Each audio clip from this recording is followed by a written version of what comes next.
Alhamdulillah hamdan katsiran tayyiban mubarakan fih kama yuhibbu rabbuna wa yarda. Ashhadu an la ilaha illallah wahdahu la syarikalah wa ashhadu anna Muhammadan abduhu wa rasuluh sallallahu alaihi wa ala alihi wa ashabihi wa man ittaba'a hudahu ila yaumiddin, amma ba'd. Alhamdulillah, pada kesempatan kali ini kita bisa berkumpul di majelis ilmu yang semoga diberkahi oleh Allah Subhanahu wa ta'ala setelah kita sempat rehat sekian tahun. 7 tahun ya. Masya Allah. Dari yang anaknya masih SD sudah SMA sekarang. Masya Allah. Semoga Allah Tabaraka wa ta'ala terus menjaga kesehatan kita, keimanan kita, dan juga selalu diberi kesempatan oleh Allah untuk senantiasa bisa bersilaturahmi, karena silaturahmi itu membawa berkah. Orang yang saling mencinta karena Allah itu disanjung-sanjung dan dipuji oleh Allah di hari kiamat kelak. Allah disebutkan dalam hadits qudsi mengatakan, aina al-mutahabbina fiyya, aina al-mutazawirina fiyya, aina al-mutawasilina fiyya. Mana orang-orang yang saling mencintai karenaku? Mana orang-orang yang saling menziarahi karenaku? Mana orang-orang yang saling menjalin hubungan karenaku? Pada hari kiamat kelak Allah katakan, yauma udhilluhum yauma la dhilla illa dhilli. Aku menaungi mereka pada hari yang tidak ada naungan kecuali hanya naunganku. Maka semoga Allah Tabaraka wa ta'ala menjadikan kita termasuk dari orang-orang yang dinaungi oleh Allah, karena kita saling mencinta karena Allah, berziarah karena Allah, dan menjalin persaudaraan karena Allah Subhanahu wa ta'ala. Pada kesempatan ini saya nggak tahu apa yang mau saya sampaikan. Langsung ditembak oleh Ustadz Iko tadi untuk ngisi. Kelihatannya beliau nggak mau saya dengar ketika ngisi, jadi ana yang diminta ngisi. Taib. Mungkin yang saya ingat saja bahwa kita berbekal di dunia ini sebelum menghadapi akhirat. Di antara bekal yang paling besar pahalanya adalah berzikir kepada Allah. Ini amalan gampang, mudah, ringan, tapi sering kita kurang memperhatikannya. Maka kita saling mengingatkan untuk senantiasa berzikir kepada Allah. Ada sekitar 4 atau 5 kemuliaan yang disebutkan oleh Nabi SAW di dalam hadis yang dikeluarkan oleh Imam Ahmad, dan hadis ini sahih. Nabi SAW menyatakan, ala ukhbirukum, maukah aku beritakan kepada kalian, bi khairi a'malikum, tentang amalan kalian yang terbaik, wa azkaha inda malikikum, dan amalan kalian yang paling suci di sisi penguasa kalian, yaitu Allah, wa arfa'iha fi darajatikum, dan amalan kalian yang paling tinggi derajatnya, wa khairil lakum min infaqiz zahabi wal fiddah, bahkan lebih baik untuk kalian daripada mensedekahkan emas dan perak, wa khairil lakum min an talqaw aduwakum fatadribu a'naqahum wa yadribu a'naqakum, bahkan lebih baik daripada kalian bertemu musuh di medan perang sehingga kalian menebas leher mereka atau mereka menebas leher kalian. Para sahabat mengatakan, bala ya Rasulullah, wahai Rasulullah, benar. sampaikan kepada kami amalan apa itu. Jadi kemuliaannya tidak tanggung-tanggung.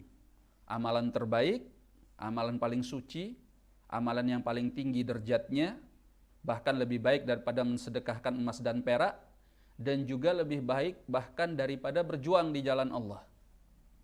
Maka beliau mengatakan, zikrullahi ta'ala. Amalan itu adalah berzikir kepada Allah.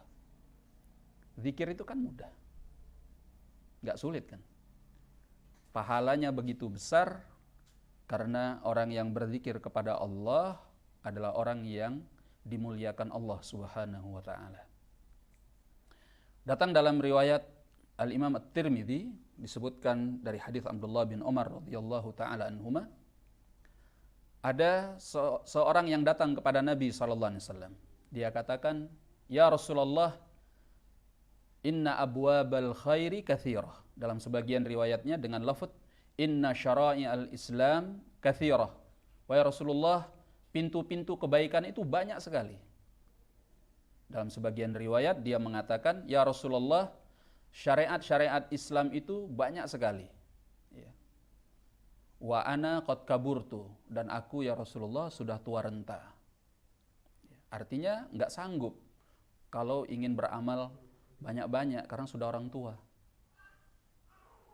Ya. Tenaga terbatas, ingatan terbatas, kesehatan kadang sehat kadang enggak gitu ya.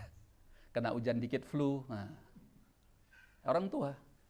Lalu katanya, "Ya Rasulullah, akhbirni bisyai'in." Beritakan kepadaku tentang sesuatu. Suatu amalan, satu perbuatan, atashabbath bihi, yang aku akan berpegang teguh dengannya. Wala tukthir alayya, jangan banyak-banyak ya Rasulullah. Fa'ansa, karena aku nanti lupa. Namanya orang tua. Ya, anak muda aja sekarang pelupa, apalagi orang tua. Maka kata Nabi SAW menasihati orang tersebut dengan satu amalan yang mulia. Beliau mengatakan, la yazalu lisanuka radban min dzikrillah. Usahakan lisanmu selalu basah untuk mengingat Allah. Beliau wasiatkan untuk banyak zikir. Ya. Ini pesannya Rasulullah sallallahu alaihi wasallam. Ya. Dan terkhusus kita yang sudah 40 tahun ke atas ini, anak juga termasuk di sini. Ya. Kita memang mestinya mencontoh Rasulullah sallallahu alaihi wasallam, di mana beliau di masa tua beliau ketika turun ayat surat An-Nasr, Allah mengatakan, idza jaa nasrullahi wal fath, apabila telah datang pertolongan Allah dan kemenangannya, wa ra'aitan nasa yadkhuluna fi dinillahi afwaja, dan kau lihat manusia masuk ke dalam agama Allah dalam keadaan berbondong-bondong, fasabbih bihamdi rabbika wastaghfir, maka bertasbihlah engkau dengan memuji Rabbmu dan minta ampunlah, innahu kana tawwaba, sungguhnya Allah itu maha penerima taubat. Apa tafsir dari surat ini? Pernah suatu saat Umar ibn al-Khattab mengumpulkan masyayikh Badr, sahabat-sahabat tua yang pernah ikut perang Badar. Dan beliau masukkan di tengah-tengah mereka seorang anak muda yang bernama Abdullah bin Abbas radhiyallahu ta'ala anhuma. Maka Umar bertanya, menurut kalian apa tafsir dari surat ini? Ada yang mengatakan di antara mereka maksudnya adalah Islam diberi kemenangan oleh Allah. Ada yang mengatakan maksudnya bahwa Rasulullah SAW agamanya akan ditolong oleh Allah. Ada yang mengatakan tidak menjawab apa-apa. Lalu Umar ibn al-Khattab bertanya kepada Abdullah bin Abbas radhiyallahu taala anhuma, menurutmu apa tafsir daripada surat ini? Maka Abdullah bin Abbas mengatakan surat ini tafsirnya adalah bahwa ini menunjukkan dekatnya kematian Rasulullah sallallahu alaihi wasallam. Dan kata Umar ibn al-Khattab, aku tidak melihat tafsirnya melainkan seperti pendapatmu. Artinya Umar ibn al-Khattab mencocoki pendapat Abdullah bin Abbas radhiyallahu taala anhuma. Ya. Ini kejeniusan beliau. Ya, kalau kita lihat ayat ini kan memberitakan tentang kemenangan Islam. Pertolongan Allah sudah datang. Kemudian kemenangan sudah diberikan oleh Allah. Manusia sudah masuk Islam secara berbondong-bondong. Apalagi tugas Nabi SAW. Berarti kan sudah selesai. Kalau tugasnya sudah selesai sebagai Rasul Allah, utusan Allah, maka sudah lama umur beliau. Makanya ditafsirkan Ibn Abbas yang disepakati oleh Umar bin Khattab, surat ini menunjukkan dekatnya ajal Rasulullah SAW. Ya, berarti ini tentang penghujung dari kehidupan Nabi SAW. Ya.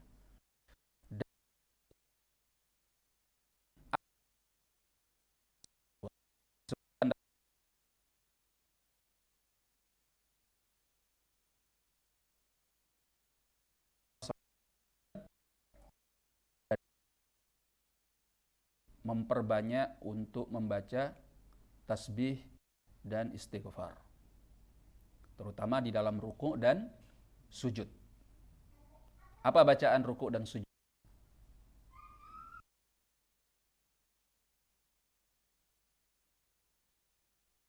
Rabbana Rabbana itu maha suci ya Allah, dan dengan kita inilah dosa kita kami dosaku. Itu di sana ada tasbih, di sana ada istighfar. Nah, banyak di dalam rukuknya, sujudnya membaca ini, beristighfar, tasbih. Karena sudah dekat ajalnya. Karena kita mengamalkan ini seperti yang diamalkan oleh Rasulullah sallallahu alaihi wasallam.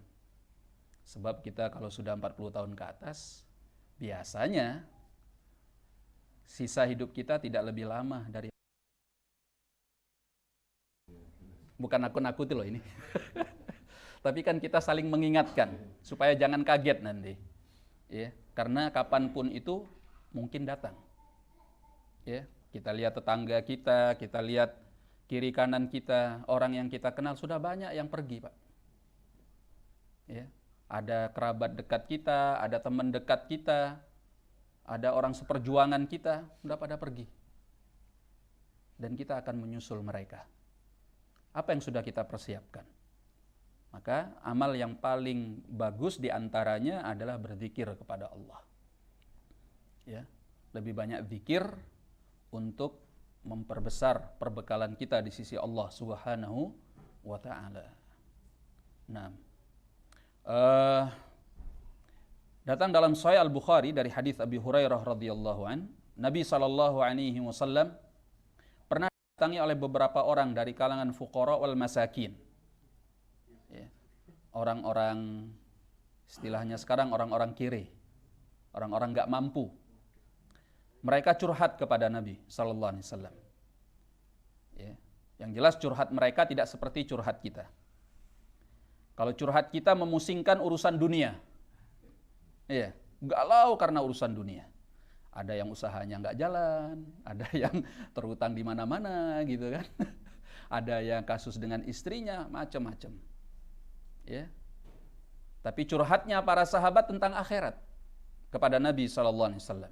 Mereka katakan, ya Rasulullah, zahaba ahlud duthuri bil ujur bifadli amwalihim. Wahai Rasulullah, orang-orang kaya itu sudah memborong pahala karena mereka punya kelebihan harta ya Rasulullah. Yahujjun wa ya'tamirun wa yujahidun wa yatasaddaqun wa hum yusalluna kama nusalli wa yasumuna kama nasum. Ya Rasulullah, mereka itu sholat seperti kami sholat, mereka itu puasa seperti kami puasa, tapi mereka bisa haji, bisa umrah, bisa jihad, bisa sedekah. Kami nggak punya apa-apa, kere. Gitu. Kan itu amalan-amalan yang membutuhkan harta. Ya, mereka itu melakukannya, kami nggak mampu ya Rasulullah. Apa yang harus kami perbuat? Ini curhat mereka kepada Rasulullah sallallahu alaihi wasallam. Maka Nabi mengatakan, ala ukhbirukum bisyai'in in akhadtum bihi, mau aku beritakan kepada kalian tentang sesuatu yang kalau kalian melakukannya, adraktum man sabaqakum, kalian akan bisa menyusul kemuliaan, keutamaan orang-orang yang telah mendahului kalian dari orang-orang kaya tadi. Walam yudrikkum man ba'dakum, dan tidak ada seorang pun mampu menyusul kemuliaan kalian dari orang-orang yang setelah kalian. Wa antum khairu man baina dhahranai, dan kalian adalah sebaik-baik penduduk bumi. Mereka katakan, bala ya Rasulullah. Maka orang-orang miskin ini bergembira dengannya. Wah, sekarang nggak butuh harta, tapi kita punya amalan yang masya Allah. Ya, walaupun kita bisa beramal seperti mereka karena nggak punya harta, tapi yang akan diberitakan oleh Nabi ini bisa menyaingi keutamaan-keutamaan orang-orang kaya tadi. Ternyata amalan yang akan diberitakan oleh Nabi SAW mudah, gampang, ringan. Beliau hanya menyatakan, tusabbihun, wa tuhammidun, wa tukabbirun, thalathan wa thalathin, khalfa kulli salah. Mudah kan? Artinya, bertasbihlah kalian. Ya, bertahmidlah kalian. Tahmid itu alhamdulillah. Dan bertakbirlah kalian, Allahu Akbar, 33 kali setiap setelah selesai sholat. Makanya memang kita setiap selesai sholat itu nggak buru-buru keluar. Sesibuk apapun ojo ke susu. Usahakan paling tidak bisa berzikir kepada Allah. Ya, ini kemuliaannya luar biasa. Ya. Tasbih 33 kali. Tahmid 33 kali, takbir 33 kali. Masya Allah. Sulit apa gampang? Gampang. Tapi sering juga kita ba'das shalah ngacir duluan. Apalagi kalau sudah ada desakan dari urusan dunia gitu. Subhanallah. Nah, dan di sebagian riwayat disebutkan ketika orang-orang kaya itu mendengarkan hadis ini, apa yang disampaikan oleh Nabi SAW, mereka juga mengamalkannya. Galau lagi orang-orang miskin ini. Ya. Mereka datangi Nabi SAW dan mengatakan, ya Rasulullah, mereka juga mengamalkan seperti apa yang kami amalkan. Nabi mengatakan, kalau sudah seperti itu, dzalika fadlullah yu'tihi may yasha. Itu sudah keutamaan Allah, Allah berikan kepada siapa yang Allah kehendaki. Nah, datang dalam riwayat Al-Bukhari dari hadis Ali bin Abi Thalib, di mana Nabi SAW suatu saat dicurhati oleh putrinya Fatimah radhiyallahu anha. Ketika Fatimah datang ke rumah Nabi, Nabi lagi tidak ada. Lalu beliau radhiyallahu anha titip pesan kepada Aisyah radhiyallahu anha untuk disampaikan kepada Rasulullah SAW. Fatimah itu tangannya luka karena dia mengerjakan pekerjaan-pekerjaan rumah tanpa pembantu. Waktu menggiling tepung, menggiling gandum itu sampai luka tangannya. Maka Fatimah radhiyallahu anha minta kepada Nabi SAW untuk diberi pembantu. Maka ketika Nabi SAW datang, lalu disampaikan hal itu oleh Aisyah radhiyallahu anha, Nabi datangi rumah Ali bin Abi Thalib radhiyallahu anhu. Ketika itu di malam hari, Ali bin Abi Thalib dan istrinya Fatimah radhiyallahu anha sudah bersiap-siap untuk tidur. Maka Nabi SAW mengajari kepada mereka, mau enggak aku beritahu kalian berdua, ya, ma huwa khairul lakuma min khadim, sesuatu yang lebih baik bagi kalian berdua daripada seorang pembantu. Kata mereka, sampaikan ya Rasulullah, benar, kami menginginkan itu. Maka kata Nabi SAW, tukabbirun thalathan wa thalathin wa tusabbihun thalathan wa thalathin wa tuhammidun thalathan wa thalathin idza aituma madhaji'ikuma. Kalian bertakbir 33 kali, bertasbih 33 kali, bertahmid 33 kali setiap mau tidur. Ya, itu khairul lakuma min khadim, lebih baik bagi kalian daripada seorang pembantu. Masya Allah. Zikir kepada Allah itu mendatangkan kekuatan, memberikan berkah dalam kehidupan. Ya, tidak saja berpahala yang besar di akhirat kelak. Ini wanita mulia, wanita salihah. Sekarang istri kita kalau kita ajarin, udah wis gini aja zikir, kira-kira apa yang terjadi?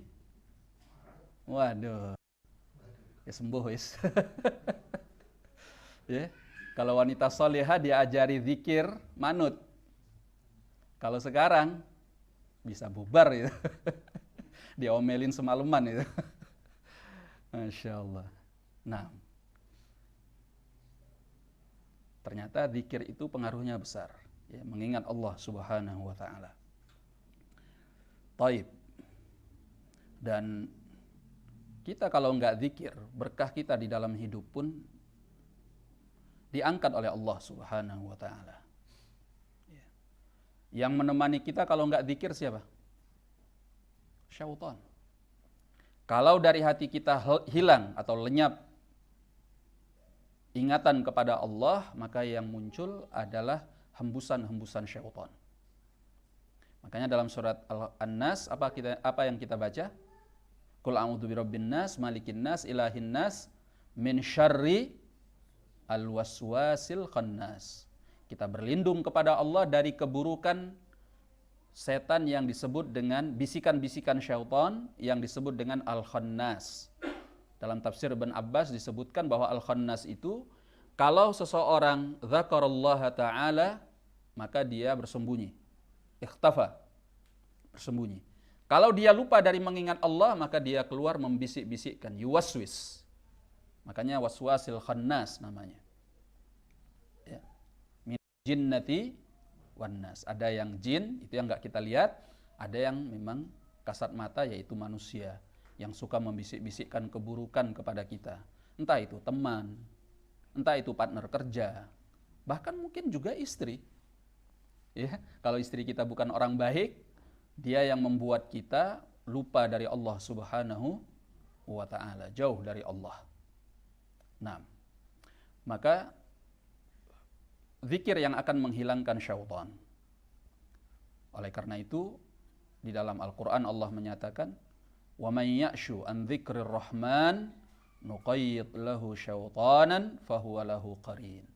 Barang siapa yang berpaling dari mengingat Allah yang Maha Pengasih, nuqayyid lahu syaitanan, kami akan buatkan untuknya seorang syaitan, fahuwa lahu qarin, yang akan selalu menyertai hidupnya.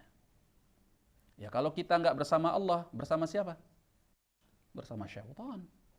Kita keluar rumah, kalau kita enggak zikir, siapa yang menyertai kita? Syaitan. Masuk ke dalam rumah, kalau kita enggak zikir, siapa yang masuk bersama kita? Syaitan. Kemudian kita makan, kalau kita enggak zikir, siapa yang makan sama kita?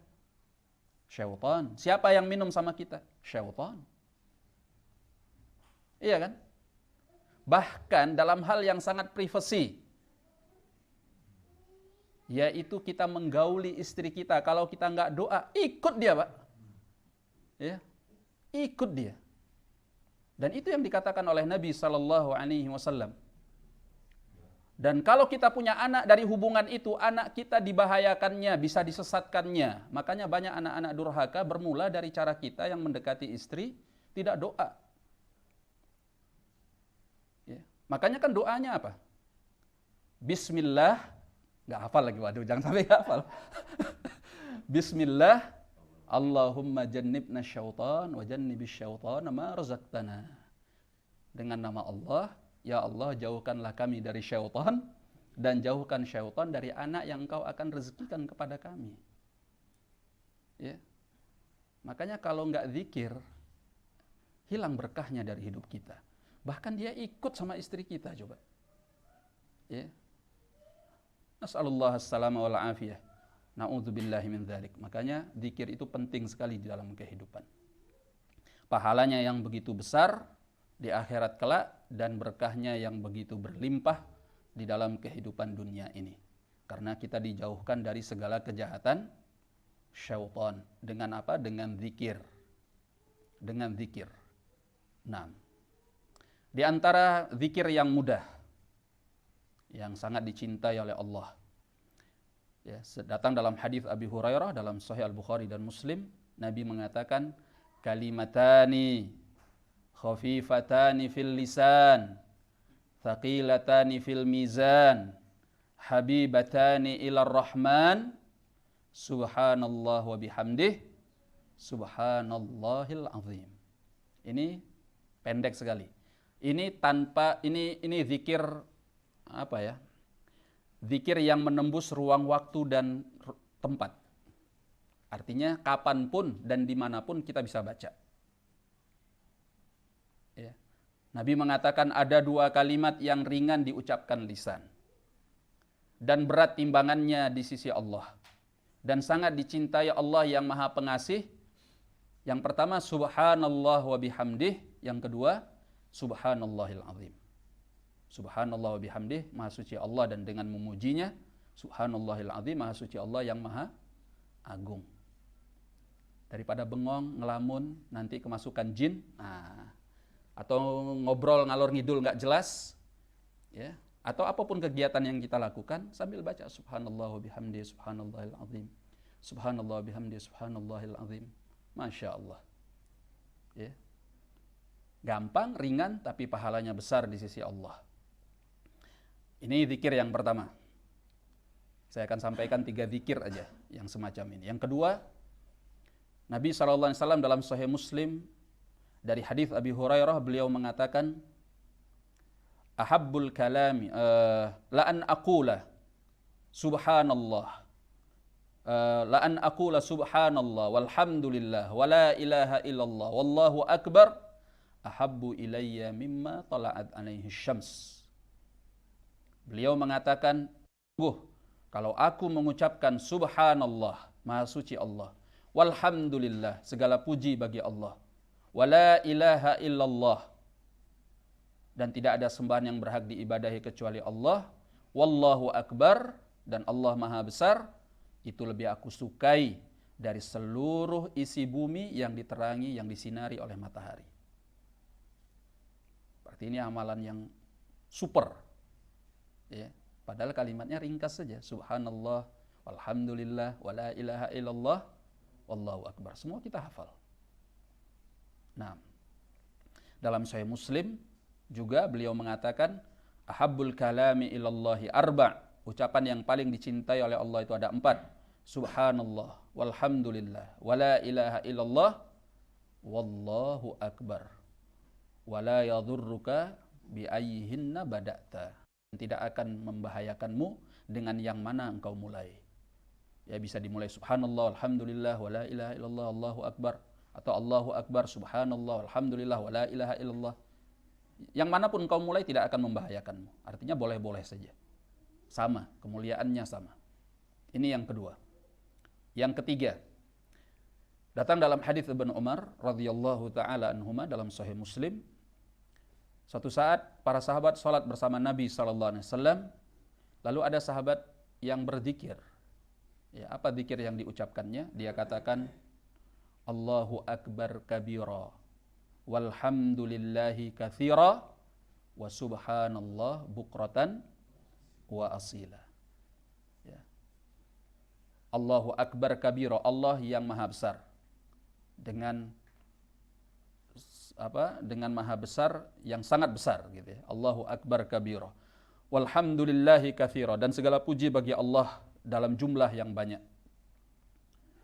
Wa subhanallahi bukratan wa asila, dan maha suci Allah di pagi hari dan di sore hari. Selesai salat, Nabi sallallahu alaihi wasallam mengatakan, siapa yang mengucapkan itu? Ya. Maka sahabat tadi mengatakan, ana ya Rasulullah, aku tadi yang berzikir mengucapkan itu.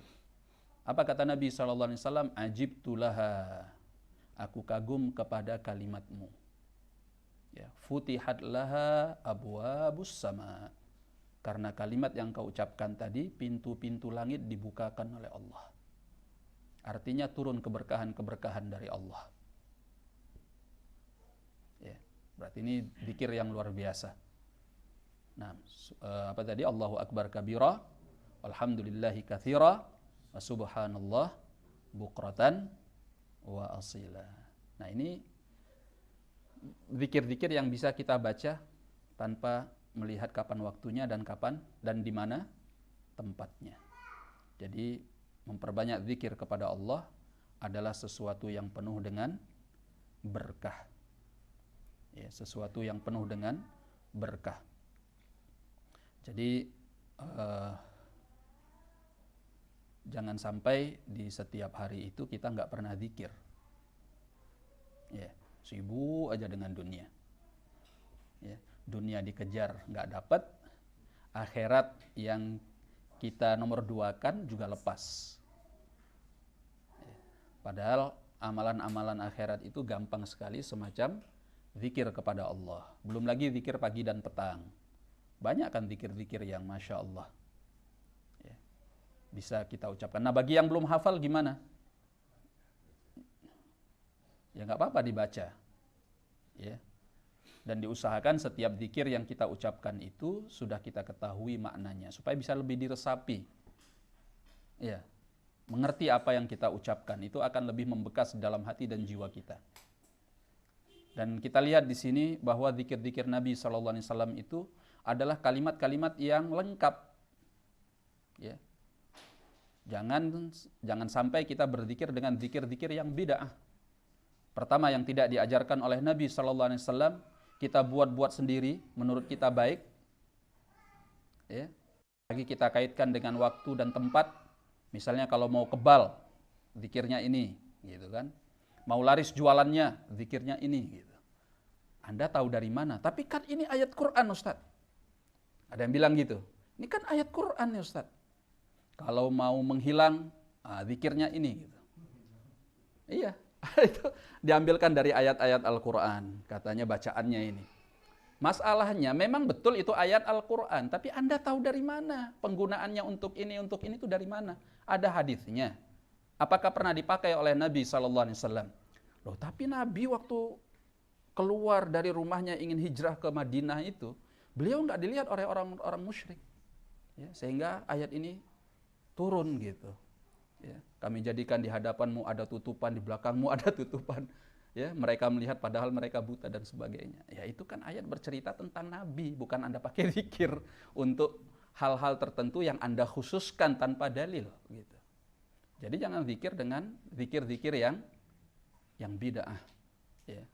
Apalagi orang sekarang ada zikirnya cuman sepenggal-sepenggal. Ada yang zikirnya gini, cuma mengatakan la ilah. La ilah, la ilah, la ilah. Apa artinya la ilah itu? Itu kan ateisme. Nggak ada Tuhan, nggak ada Tuhan. Paham nggak sih artinya gitu? Ya. Kok bisa berzikirnya? Yang satunya lagi zikirnya illallah, illallah, illallah. Ya. Kalimat tauhid itu dinyatakan la ilaha illallah karena dia ada dua unsur yang disatukan sehingga menjadi tauhid. Pertama adalah peniadaan, yang kedua adalah penetapan. Untuk meniadakan semua sembahan selain Allah, kita katakan la ilaha. Tapi dia nggak bisa berdiri sendiri. Kalau dia berdiri sendiri, itu adalah keyakinan ateis. Makanya ada lanjutannya. Illallah. Illallah itu nggak bisa berdiri sendiri. Karena menetapkan Allah bukan berarti Anda menolak yang selainnya. Makanya ada orang ibadah kepada Allah, tapi dia juga berbuat syirik. Makanya harus digabungkan. Tiadakan semua yang disembah selain Allah dan hanya tetapkan hanya kepada Allah. Itu baru tauhid. Makanya disebut kalimat tauhid. Tapi kalau sepenggal-sepenggal, bahkan ada yang lebih parah. Allah, Allah, Allah, Allah, Allah. Nggak pernah Nabi zikirnya Allah, Allah itu nggak pernah. Boleh cari deh hadisnya. Ya.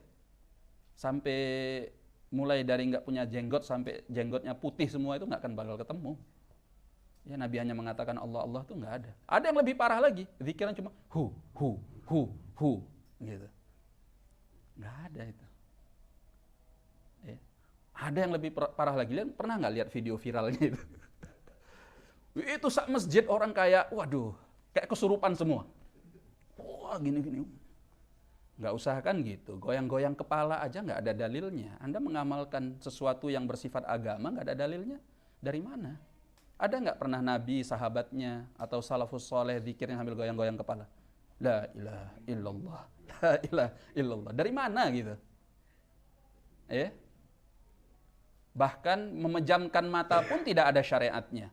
Kata Imam Ibnul Qayyim rahimahullah bahwa kebiasaan ibadah memejamkan mata itu kebiasaan ahlul kitab.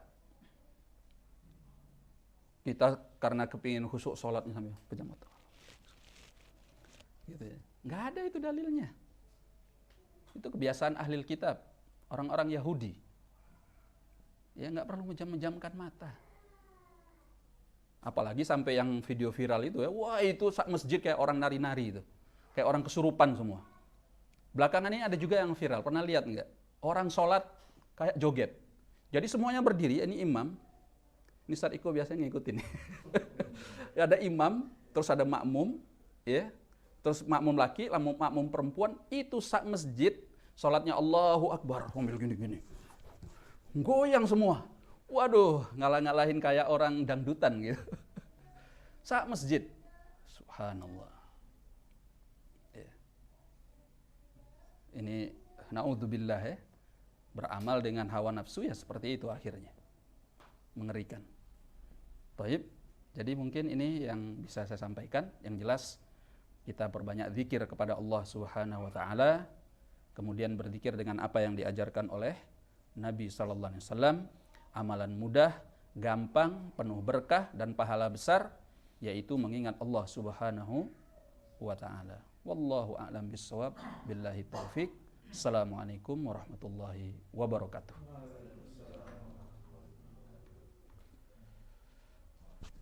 Sudah adzan. Oh, pas ya.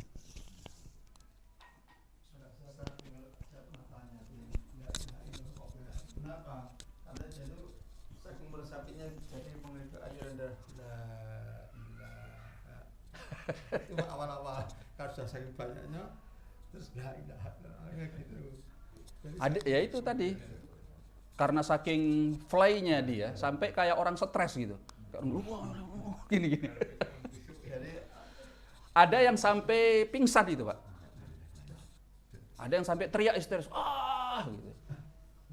Makanya ibadah itu nggak boleh dengan hawa nafsu. Ibadah itu harus dengan tuntunan Rasulullah Sallallahu Alaihi Wasallam.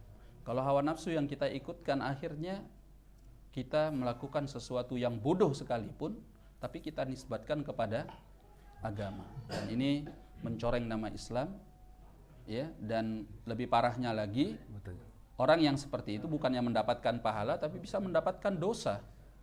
Karena beramal dengan sesuatu yang tidak diajarkan oleh Rasulullah Sallallahu Alaihi Wasallam.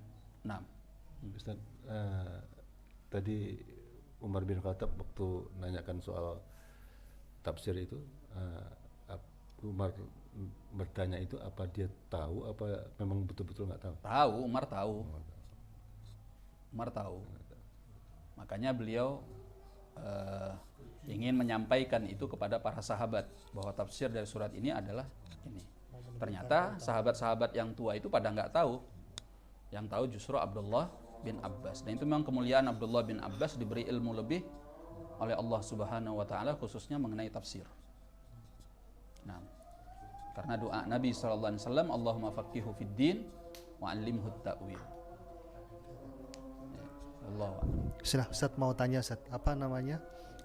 Yang lebih utama mana Ustaz ketika selesai salam itu, apa yang lebih didahulukan untuk berzikir, apakah takbir atau istighfar Ustaz? Kan sebagiannya ada yang astagfirullah dulu, sebagiannya ada yang langsung Allahu Akbar begitu. Memang datang riwayatnya di mana sebagiannya mengatakan bahwa kami tahu selesainya salat Nabi sallallahu alaihi wasallam dengan takbir beliau. Juga riwayat beliau selesai salatnya beristighfar. Ana nggak tahu ya apa yang menjadi dalil harus mengedepankan salah satunya. Jadi dari yang manapun kita mulai nggak ada masalah, saya kira. Nah, jazakallahu khairan. barakallah. Nah, Ustaz terkait apa tadi zikir ketika dalam sholat, salah satunya di antara ruku dan sujud. Misalnya di ruku itu kan kalau dari riwayat Wail bin Hujr itu ada yang subhana rabbil azim, ada yang kedua subhanakallahumma bihamdik Allahumma ighfir. Untuk yang subhanallah azim kita disunahkan mengulang. Kalau untuk yang kedua itu dibaca satu kali atau berulang-ulang. Dan untuk afdoliyatnya kita memilih Minimalnya yang mana satu atau kali. berulang-ulang? Minimalnya 1 kali. Nah, karena dalam rukuk dan sujud itu harus ada zikir yang kita baca, dan setiap yang kita baca dari zikir yang diriwayatkan dari Nabi SAW, maka dibacanya minimal 1 kali. Nah,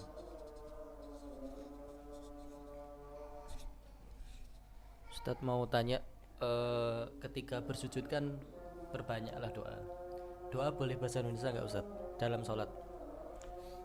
boleh berbahasa Indonesia tetapi tidak boleh diucapkan. Kalau kita nggak ngerti bahasa Arabnya, cukup di dalam hati saja. Nah, kalau diucapkan itu bisa batal sholatnya. Oleh karenanya, kalau menurut bacaan yang atau doa yang lebih utama, ya daripada kita buat dari kita sendiri, hafalin aja doa-doa apa yang ada di dalam Al-Quran atau apa yang ada di dalam Sunnah, mana yang lebih mendekati kepada apa yang kita harapkan, karena di dalamnya ada kebaikan dunia dan akhirat. Gitu, daripada kita ngarang-ngarang sendiri. Tapi kalau misalnya memang betul-betul spesifik, ya Allah, dekatkan jodohku ya Allah. Gitu. Nah, itu lain cerita ya. Yang doa kayak gini bukan, kemungkinannya bukan Mas Tata atau Mas Hanif aja, yang lain juga mungkin. Gitu. Mas Iko langsung ketahuan dia. Judulnya spesifik lagi ya, yang mancung. Wah, yang mana gitu ya. Ada alamat rumahnya lagi, waduh, bahaya. Masya Allah. Itu di setiap sujud atau di akhir sujud aja, Ustaz? Boleh di Anjuran. setiap sujud, boleh di setiap sujud. Tidak ada pengkhususan. Kata Nabi SAW dalam hadis Ibn Abbas, wa amma sujud, adapun sujud fa'akthiru minad du'a faqaminun ayustajaba lakum. Adapun sujud, perbanyaklah doa karena diharapkan bahwa doa itu dikabulkan untuk kalian. Ya, termasuk sebelum salam itu di antara tempat yang istijabah, yang mustajab. Makanya Nabi SAW mengajarkan kepada Mu'adz, ya Mu'adz, inni la uhibbuk, kata Nabi SAW, wahai Mu'adz, aku sangat mencintaimu. Lalu kata Nabi SAW, la tada' dubura kulli salatin antakul Allahumma inni ala dzikrika wa syukrika wa husni ibadatik. Wahai Mu'adz, aku mencintaimu, maka jangan engkau tinggalkan dubura kulli salah. Lafadznya begitu, dubura kulli salah. Memang di sini ada perbedaan pendapat di kalangan para ulama, tapi yang paling dekat kata dubur itu artinya, dubura itu adalah bahagian belakang dari sesuatu. Artinya ini dibaca di akhir sholat, dia bahagian belakang dari sholat sebelum salam. Gitu. Bahwa engkau mengucapkan Allahumma inni ala dzikrika wa syukrika wa husni ibadatik. Ya Allah, tolonglah aku untuk selalu bisa bersyukur kepadamu. Karena kita syukur itu juga karena hidayah Allah, bukan karena kita memang bisa bersyukur. Ya, hati kita diberi hidayah untuk bisa syukur. Wa syukri ala dzikrika, untuk bisa selalu mengingatmu. Ya, kita selalu bisa zikir itu juga hidayah dari Allah. Dan untuk selalu bisa bersyukur kepadamu dan untuk bisa beribadah kepadamu ya Allah dengan sebaik-baiknya, enggak asal ibadah. Asal ibadah mungkin semua orang bisa, tapi sebaik-baiknya ibadah itu hanya dengan bantuan Allah. Maka jangan engkau tinggalkan untuk mengucapkan ini di setiap akhir dari sholatmu. Allahumma inni ala dzikrika wa syukrika wa husni ibadatik. Selain doa yang diajarkan oleh Nabi dalam hadis Abi Hurairah, berlindung dari 4 perkara. Di setiap akhir sholat setelah tasyahud al-akhir. Apa itu? Allahumma inni a'udzubika min adzabi jahannam wa min adzabil qabri wa min fitnatil mahya wal mamat wa min syarri fitnatil masihid dajjal. Ya, berlindung dari azab jahannam, berlindung dari azab kubur, berlindung dari fitnah kehidupan dan kematian, dan juga berlindung dari keburukan al-masihid dajjal. Nah, barakallah. Ya boleh. Apa? Allah. Kalau hadis khusus untuk di belakang sholat tidak ada. Cuma kalau mau dibaca boleh, asal jangan menjadikannya sebagai sesuatu yang disunnahkan karena tidak ada dalilnya. Karena kita kepingin baca aja ya boleh aja dibaca. Tapi kalau yang sesuai memang diajarkan oleh Nabi sallallahu alaihi wasallam 2 itu. Barakallahu fiik. Nah. Kita sudahi. Subhanakallahumma bihamdika asyhadu an la ilaha illa anta astaghfiruka wa atubu ilaik. Assalamualaikum warahmatullahi wabarakatuh.